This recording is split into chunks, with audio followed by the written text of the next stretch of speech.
사랑의 하나님, 오늘도 우리에게 하루를 허락해 주시니 감사합니다.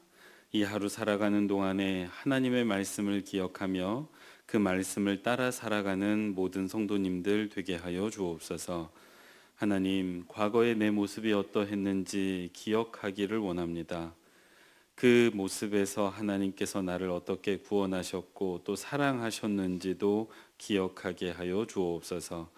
그래서 오늘 내가 만나는 사람들에게 내가 하나님께 받은 그 사랑대로 갚으며 또 사랑을 베풀며 살아가게 하여 주옵소서. 사랑 많으신 예수님의 이름으로 기도합니다. 아멘. 찬송가 311장 함께 찬양하시겠습니다.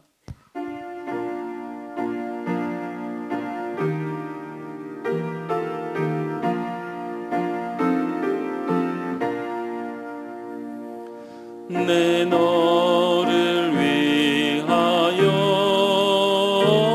몸 버려 피 흘려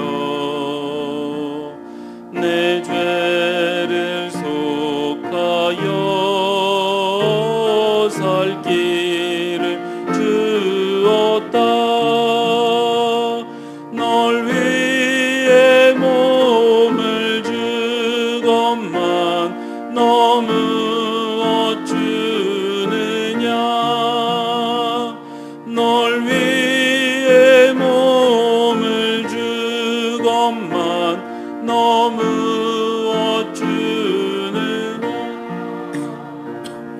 한없는 용서와 참 사랑 가지고 세상에 내려와 값없이 주었다. 이것이 귀중한 것만 너무 어쭈느냐. 이것이 귀중한 것만 너무 어쭈느냐. 아멘. 김영희 권사님 기도 인도해 주시겠습니다. 사망 권세 이기시고 부활하셔 저희에게 산 소망 갖게 하심에 부활의 첫 열매 되시어 감사와 찬양 올립니다. 아멘. 죽을 수밖에 없던 저희가 하나님의 은혜로 생명의 삶을 사는데도 불순종하며 약속의 말씀을 잊어버리고 사는 모습 속에서 고백하며 회개합니다. 주님의 보혈로 깨끗게 하시고 긍휼히 여겨 주시옵소서. 아멘. 우리의 삶이 주님과 늘 동행하는 자 되기를 소망합니다. 아멘. 저희 교회를 사랑하시는 하나님 아버지, 각 부서마다 간절한 기도 있습니다. 함께하사 들으시고 도와주시옵소서. 아멘. 말씀과 기도로 단을 쌓으며 영적인 뿌리를 내리는 교육부서 되게 하옵소서. 아멘. 교사들의 헌신과 섬김이 간절한 기도되어 그 부서에 능력되게 도와주시옵소서. 아멘. 영적 회복과 부흥을 이루는 저희 교회가 하나님의 뜻 가운데서 사랑의 통로자 되어 새 가족을 보내주심에 감사합니다. 주 안에서 하나 되어 기뻐하며 머물고 싶은 교회 되게 하옵소서. 아멘. 김한원 담임 목사님의 사역 가운데 하나님 아버지 함께 하시어 하나님 나라 이룰 수 있도록 하나님 은혜 안에서 성령 하나님 도우심 속에 축복하여 주시옵소서. 아멘. 하나님 아버지, 내일은 우리나라 중요한 국회의원 선거가 있습니다. 악인의 길을 따르지 아니하는 자, 죄인의 길에 서지 않는 자, 오만한 자리에 앉지 아니하는 자, 이러한 위정자가 선출될 수 있도록 간절히 간구합니다. 이 나라 이 땅 하나님께서 주관하시고 인도하시니 하나님 보시기에 합당한 위정자가 선출될 수 있도록 도와주시옵소서. 아멘. 하나님의 뜻을 듣고 행하는 자 되기를 소망합니다.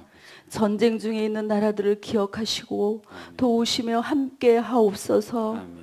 무고한 생명이 공포 속에서 희생되지 않으며 저들을 위로하시고 긍휼히 여겨 주시옵소서. 아멘. 세계소의 선교사님들을 위해 간절히 기도합니다. 오지의 땅 열악한 환경 속에서 하나님의 말씀을 전하러 가신 선교사님들의 영육의 건강과 성령 충만함 부어 주시옵소서. 하나님 아버지, 고난 중에 건강과 관계 속의 광야를 지나는 성도님들 기억하시어 상한 마음을 치유하시고 회복시키시는 하나님 아버지, 세상이 줄 수 없는 평안과 기쁨도 허락하여 주시옵소서. 고난과 시련을 잘 견디어낸 자, 사랑하는 자들의 하나님의 뜻대로 산 자들의 약속하신 말씀, 생명의 면류관을 얻을 것이라.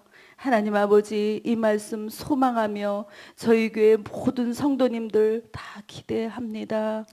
이승철 목사님을 통하여 생명의 말씀을 듣습니다. 성령 충만케 하옵시며 이 말씀 내 삶에 적용하며 그 삶 이뤄내며 열매 맺는 자 되게 하옵소서. 이 모든 기도 예수님의 이름으로 간절히 기도드립니다. 아멘. 오늘 함께 살필 하나님의 말씀은 신명기 24장 10절에서 22절의 말씀입니다. 한 절씩 교독하시고 마지막 절은 합독하겠습니다. 내 이웃에게 무엇을 구워줄 때에 너는 그의 집에 들어가서 전당물을 취하지 말고 너는 밖에 서 있고 내게 꾸는 자가 전당물을 밖으로 가지고 나와서 내게 줄 것이며 그가 가난한 자이면 너는 그의 전당물을 가지고 자지 말고 해질 때에 그 전당물을 반드시 그에게 돌려줄 것이라. 그리하면 그가 그 옷을 입고 자며 너를 위하여 축복하리니 그 일이 내 하나님 여호와 앞에서 내 공의로움이 되리라. 공궁하고 비난한 품꾼은 너희 형제든지 내 땅 성문 안에 우거하는 객이든지 그를 학대하지 말며 그 품삯을 당일에 주고 해진 후까지 미루지 말라. 이는 그가 가난함으로 그 품삯을 간절히 바람이라. 그가 너를 여호와께 호소하지 않게 하라. 그렇지 않으면 그것이 내게 죄가 될 것임이라. 아버지는 그 자식들로 말미암아 죽임을 당하지 않을 것이요 자식들은 그 아버지로 말미암아 죽임을 당하지 않을 것이니 각 사람은 자기 죄로 말미암아 죽임을 당할 것이니라. 너는 객이나 고아의 송사를 억울하게 하지 말며 과부의 옷을 전당 잡지 말라. 너는 애굽에서 종 되었던 일과 내 하나님 여호와께서 너를 거기서 속량하신 것을 기억하라. 이러므로 내가 내게 이 일을 행하라 명령하노라. 내가 밭에서 곡식을 벨 때에 그 한 뭇을 밭에 잊어버렸거든. 다시 가서 가져오지 말고 나그네와 고아와 과부를 위하여 남겨두라. 그리하면 내 하나님 여호와께서 내 손으로 하는 모든 일에 복을 내리시리라. 내가 내 감람나무를 떤 후에 그 가지를 다시 살피지 말고 그 남은 것은 객과 고아와 과부를 위하여 남겨두며 내가 내 포도원의 포도를 딴 후에 그 남은 것을 다시 따지 말고 객과 고아와 과부를 위하여 남겨두라. 너는 애굽 땅에서 종 되었던 것을 기억하라. 이러므로 내가 내게 이 일을 행하라 명령하노라. 아멘. 매일 기도에 오신 여러분 환영합니다. 오늘 우리가 함께 예배할 때 각 가정에서 예배하시는 분들에게도 또 현장에서 예배하시는 분들에게도 하나님께서 준비하신 그 은혜 꼭 받으시고 또 누리시는 시간 되시기 바랍니다. 장례 광고 하나 드리도록 하겠습니다. 저희와 함께 신앙생활 하시는 김은희 집사님의 시어머니께서 어제가 아닙니다. 그제 별세하셨습니다. 이제 오늘 발인 예배가 예정되어 있는데요. 오후 3시에 발인 예배가 있고 교회에서는 오후 2시 30분에 출발하도록 하겠습니다. 시간 허락하시는 분들께서는 오셔서 슬픔 당한 유가족들을 위로해 주시면 감사하겠습니다. 오늘 함께 살필 하나님의 말씀은 13절 말씀입니다. 함께 합독하도록 하겠습니다. 해질 때에 그 전당물을 반드시 그에게 돌려줄 것이라. 그리하면 그가 그 옷을 입고 자며 너를 위하여 축복하리니 내 하나님 여호와 앞에서 내 공의로움이 되리라. 아멘. 첫 번째 기도 제목입니다. 가난한 사람을 선대하는 게 하나님 앞에서 공의임을 깨닫는 성도 되게 하옵소서. 다시요. 같이 한번 읽겠습니다.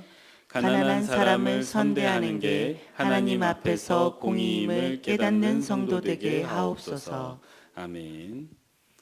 예, 오늘 우리가 함께 읽었던 본문은 어제도 마찬가지였지만 이스라엘 백성이 이제 곧 들어갈 가나안 땅에서 어떻게 살아가야 하는지에 대한 말씀이 계속되고 있습니다. 그런데 오늘은 특별히 그 땅에 들어가서 같이 살다 보면 가난한 사람들이 분명히 생길 것인데 그 가난한 사람들을 어떻게 대해야 되는지에 대해서 집중적으로 말씀해 주고 계십니다. 크게 보면 한 3가지 정도를 말씀하고 계시는데 오늘은 2가지, 앞서 나오는 2가지만 살피도록 하겠습니다. 이제 첫 번째로 하나님께서 말씀하신 것은 가난한 사람들에게 돈을 빌려주면서 담보물을 받지 말라는 이야기를 하고 계십니다. 어제는 돈을 빌려주면서 이자를 받지 말라는 이야기를 하셨는데 오늘은 그 돈을 빌려주고 그에 대한 담보물도 받지 말라는 이야기를 하고 계세요. 이게 참 저희가 살아가는 오늘날의 이치와는 참 맞지 않는 동떨어진 이야기를 하고 계십니다. 오늘날에 돈을 빌리려면 특히 은행에 가서 돈을 빌리려면 담보물도 제공해야 되고 매달 이자도 꼬박꼬박 내야 되는데 하나님께서는 담보물도 받지 마라, 이자도 받지 마라. 하나님의 말씀이 좀 이루어지는 세상이 되면 좋겠습니다. 예, 그런 세상 안 오겠죠. 네. 근데 이제 이 가난한 사람들에게 담보물을 받지 말라고 말씀을 하시는데 이유를 좀 들여다보면 이 가난한 사람들은요, 가난하기 때문에 담보로 맡길 만한 물건이 마땅치 않았습니다. 그래서 이 사람들이 무엇을 담보로 맡겼냐면 겉옷을 담보로 맡겼다라고 하고 있습니다. 근데 여러분 곰곰이 생각을 해보면요, 이 겉옷을 가지고 간다고 해서 이것을 담보물로 돈을 빌릴 수 있을까? 반대로 내가 돈을 빌려주는 사람인데 이런 겉옷을 가지고 왔다고 해서 돈을 내어줄 수 있을까라고 생각해보면 이게 쉽게 이해가 되지 않습니다. 어떻게 이 겉옷이 담보물이 될 수 있을까? 그래서 좀 찾아봤더니 이스라엘 사람들이 이 고대 시절에 있던 겉옷이라는 건 그냥 우리가 입는 이런 겉옷이 아니라 짐승의 털로 만든, 특히 가난한 사람들은 염소의 가죽과 그 털로 만들었다고 합니다. 그래서 그 짐승의 가죽과 털로 만든 겉옷을 하나씩은 가지고 있었다고 합니다. 이유가 왜 그러냐 하면 이제 추울 때 입기도 하지만 이스라엘이라는 나라가 저희는 그냥 중동에 있으니까 더운 나라다라고 생각하지만 사실 해가 지고 나면 굉장히 이렇게 선선해질 뿐만 아니라 추워지기까지 합니다. 제가 이제 이스라엘 예루살렘에 한 2달 정도 머물렀던 때가 있는데요. 실제로 해가 질 때쯤부터 아주 선선하고 아주 시원한 바람이 불기 시작합니다. 이게 지중해에서 올라오는 바람인데요. 그렇게 바람이 불기 시작해서 해가 떨어지고 밤이 되고 새벽이 되면 진짜 춥습니다. 새벽이 되면 이렇게 오들오들 떨릴 정도로 추위가 밀려오는데 그 추위를 피하기 위해서 이 겉옷이 필수적이었던 거예요. 그래서 낮에 입으려고 쓰는 용도라기보다는 밤에 잠을 잘 때 그 추위를 피하기 위해서 덮는 이불로서 이 겉옷이 매우 중요했고 꼭 필요했고 재산 가치도 있었다라고 합니다. 그래서 오늘 우리가 조금 전에 읽었던 13절 말씀을 보면 이 가난한 사람들이 이 옷을 입고 잘 수 있도록 하게 하라라고 되어져 있는데 이제 이런 의미가 이 안에 담겨져 있었습니다.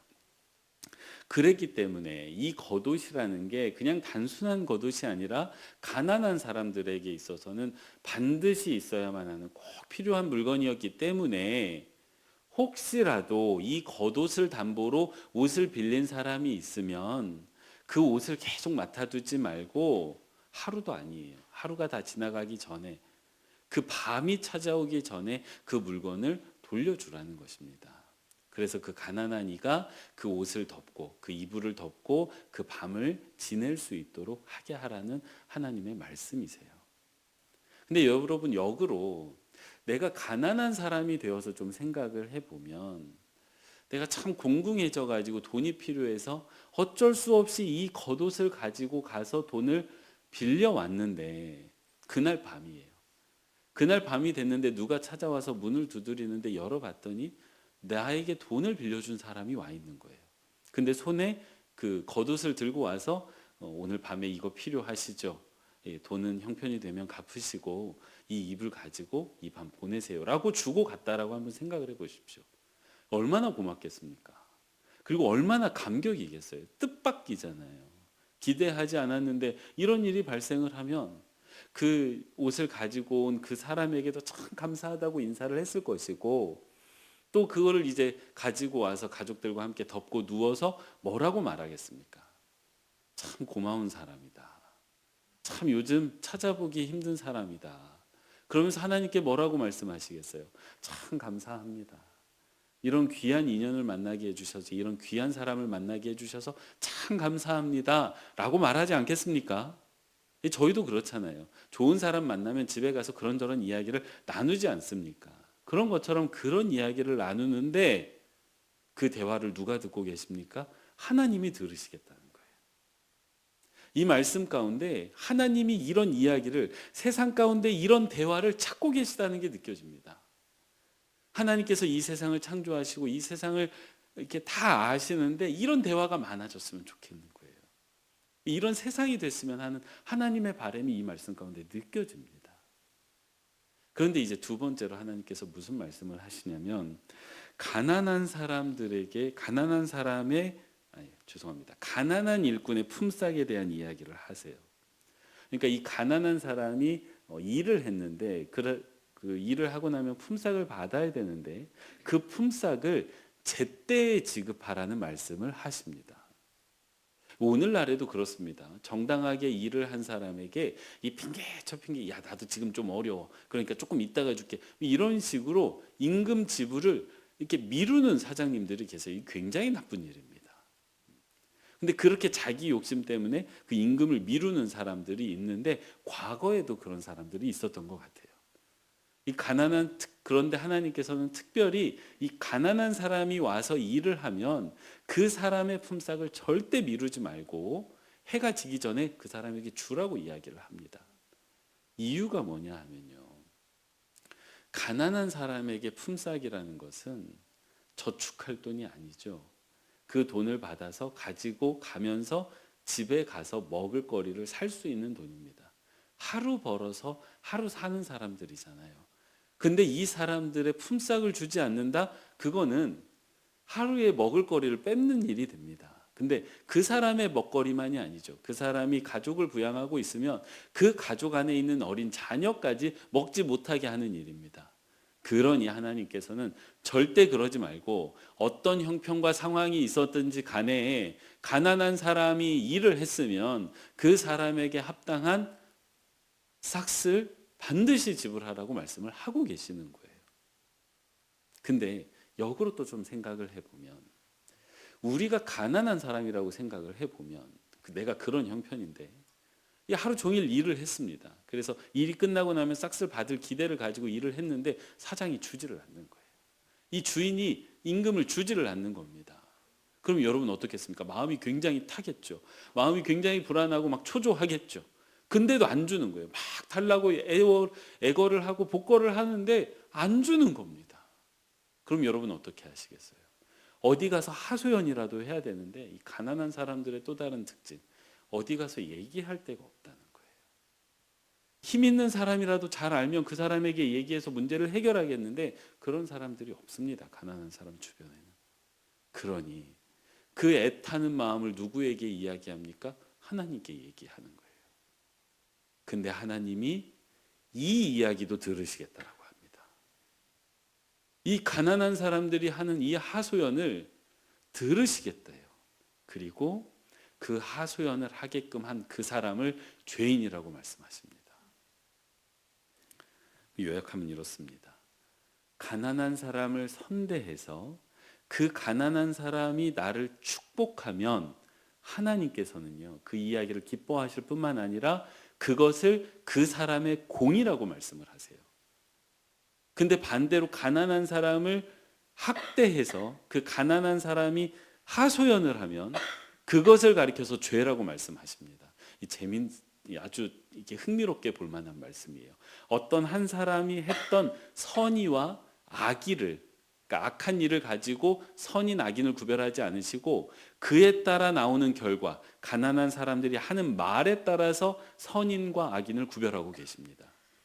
이 말씀이 오늘 우리에게 중요한 까닭은요, 이 말씀 가운데 하나님이 사람을, 우리를 어떻게 평가하시는지 그 기준이 드러나고 있기 때문입니다. 사랑하는 성도 여러분, 하나님께서 한 사람의 인생을 평가하실 때, 그러니까 우리를 평가하실 때, 나를 평가하실 때 어떻게 하냐면 우리 주변에 있는 가난하고 연약한 이들이 나에 대해서 어떻게 말하고 있는지를 보시겠다는 거예요. 그래서 그 사람들이 나에 대해서, 우리에 대해서 좋게 이야기를 하면, 감사하는 이야기를 하고 축복하는 이야기를 하면 하나님께서 그걸 우리의 공의로 평가하시겠다고 하십니다. 반대로 우리가 그 사람들을 조금 못되게 한 그 결과 그 사람들이 나를 되게 싫어하고 멸시하고 정말로 이렇게 멀리하면 그것을 보고 우리를 죄인이라 평가하시겠다고 그 이야기를 하고 계십니다. 사랑하는 성도 여러분, 세상의 평가와 참 다르지요. 우리가 사는 세상은요, 그 가난한 이들이 어떻게 말하는지에 대해서 별로 관심이 없습니다. 그래서 그 사람들이 아무리 뭐라고 하고 시위를 하고 해도요, 뉴스에 소개되거나 우리에게까지 소식이 전달되지 않아요. 까닭이 뭐냐 하면 그 사람들이 힘이 없어서 그렇습니다. 그 사람들이 영향력이 없어서 그래요. 그 사람들이 아무리 외쳐도 그래서 세상이 주목하지를 않습니다. 중요한 사람이 아니고 힘이 없기 때문이에요. 세상은 그러한데 하나님은 그렇게 하지 않으시겠대요. 하나님은 오히려 그 사람들의 소리를 일부러 찾아서 들으시겠다라고 말씀하고 계십니다. 이런 하나님을 믿으시기 바랍니다. 그래서 하나님 기준으로 보면요, 이게 참 적용할 게 많은데, 하나님의 시각으로 보면 좋은 사회가 어떤 사회입니까? 가난하고 연약한 이들의 소리가 잘 들리는 사회. 그게 좋은 사회입니다. 나쁜 사회는요, 그 사람들의 소리가 묻히는 사회가 나쁜 사회예요. 이제 내일 선거가 있습니다. 좋은 국회의원이 누구입니까? 나하고 정치색이 맞는 사람이 좋은 사람이 아니에요.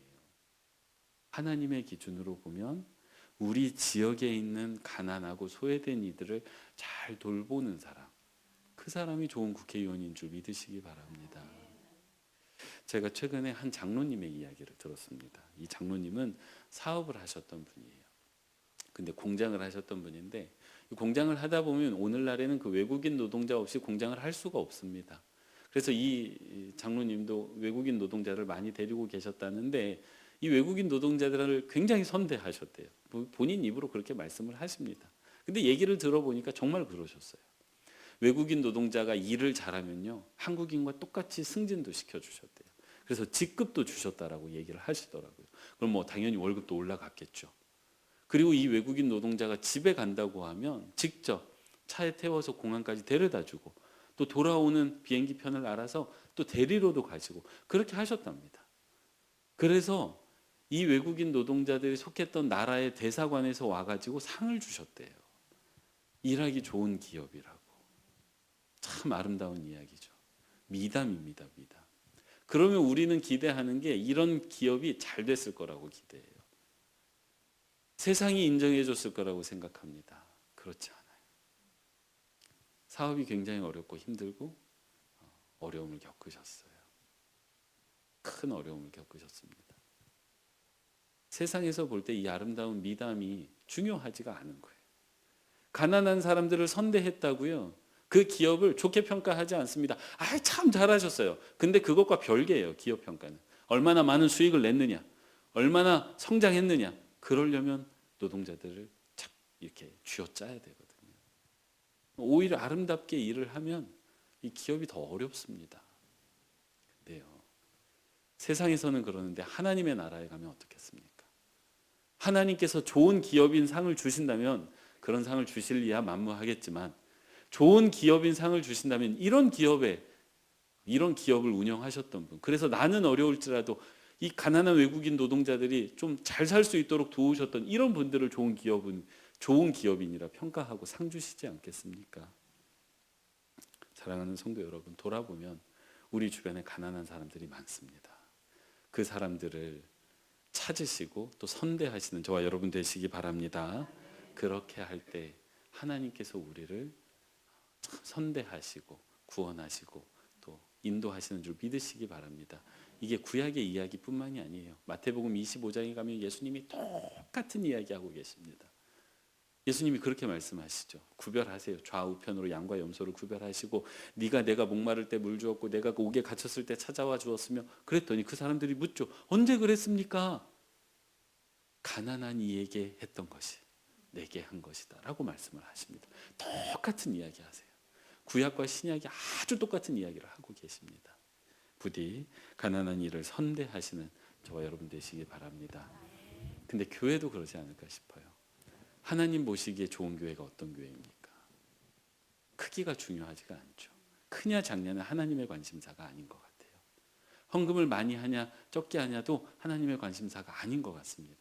오늘 말씀에 비추어 보면 좋은 교회는 그 교회가 있는 주변의 가난한 이들에게 좋은 평가를 받는 교회가 좋은 교회임을 믿으시기 바랍니다. 반대로 하나님께서 좀 불편하게 보시는 교회는 주변의 가난한 이들이 좋게 평가하지 않는 교회. 어제 이제 교회 찾아오시는 분들 이야기를 좀 드렸는데 그런 분들이 많이 찾아오는 교회가 오히려 좋은 교회입니다. 이 소문 난 거예요. 호구라고 소문 난 거죠. 야, 저희 가면 무조건 밥값 줘. 그런 교회가 좋은 교회입니다. 한 사람 이야기만 하고 좀 마치려고 합니다. 저희 교회에 민규라는 청년이 있어요. 저보다 몇 살 어리지 않습니다. 근데 이 청년이 이 형제가 이제 신체 장애도 있고 지적 장애도 있습니다. 이 가족이 이제 퇴계원에 살 때는 이 친구가 매일 교회에 왔었어요. 그래서 교회가 좋은가 봐요. 그래서 늘 교회에 왔는데 이 집에 이사를 갔습니다. 멀리 가가지고 이제 교회에 자주 오지를 못해요. 주일날 이제 몸이 괜찮아요. 요즘 뭐 허리도 아프고 발도 아파서 교회 자주 못 오는데 이제 네. 교회 자주 오지 못하다 보니까 이 친구가 맨날 전화를 해요. 이 시도 때도 없이 전화합니다. 전화 안 받잖아요. 그러니까 8통, 10통 계속 합니다. 이 시간도 없어요. 밤 12시에도 전화하고요. 그래서 진짜 화가 나는 날은 전화 받아가지고 내가 밤늦게 전화하지 말랬지. 혼도 내고 합니다. 근데 저는 이 민규 같은 형제가 교회에 오는 게 참 좋습니다. 왜냐하면 이런 친구들이, 이런 형제들이, 이런 사람들이 편하게 올 수 있는 교회. 그래서 와서 환대받을 수 있는 교회라야 하나님께서 기뻐하시는 교회이기 때문입니다. 그래서 인간적으로 제가 진짜 귀찮아요. 진짜 자주 전화하거든요. 예배 인도하고 지난 주일날에도 지지난 주일이죠. 일부 예배 인도하고 있는데 전화가 오고 있는 거예요. 예, 민규한테. 막 화가 납니다. 그러면 솔직히. 근데도 제가 참 감사한 건 그래 민규가 나에게 전화할 수 있어야 제가 그래도 조금은 하나님의 뜻대로 사는 목사가 되지 라는 생각이 들기 때문에 개인적으로는 굉장히 귀찮은데요. 하나님 앞에서는 굉장히 감사하게 전화를 받으려고 애를 쓰고 있습니다. 사랑하는 성도 여러분, 우리 교회에 그렇게 조금 연약한 분들이 많이 오신다면 기뻐하시기 바랍니다. 이런 분들이 많이 찾아오는 교회가 좋은 교회예요. 하나님이 기뻐하는 교회입니다. 그 사람들이 오면 좀 우리가 불편합니다. 냄새도 좀 나고 사실 그 사람들이 막 돌아다니면 인상도 찌푸러지고 그런 거 사실이에요. 하지만 그런 사람들이 많이 찾아오는 교회가 좋은 교회임을 꼭 기억하시고 선대하는 우리 교회로 만들어 가시기를 소원합니다. 기도하겠습니다. 사랑의 하나님 감사합니다. 우리에게 말씀 주셨습니다. 하나님 우리에게 눈을 열어주셔서 우리 주변에 있는 가난한 이들을 보게 하시고 그들을 불쌍히 여기기보다 존귀히 여기며 섬기는 모든 성도님들 되게 하여 주옵소서. 또한 빛과 소금 교회가 지역의 가난하고 연약한 이들에게 피난처가 되게 하시고 안식처가 되게 하여 주옵소서. 그들이 축복하고 감사하는 교회가 되게 하시고 혹여라도 교회를 통해 상처받는 일 없게 하여 주옵소서. 그래서 이 교회가 지역사회에 그리고 하나님 보시기에 아름답고 좋은 교회가 되게 하여 주옵소서. 이 시간 하나님의 백성들이 가지고 나온 기도의 제목들 하나님께서 들으시고 또 응답해 주시고 위로해 주시고 새 힘 주시기를 간절히 바라고 소원하오며 사랑 많으신 예수님의 이름으로 기도합니다. 아멘.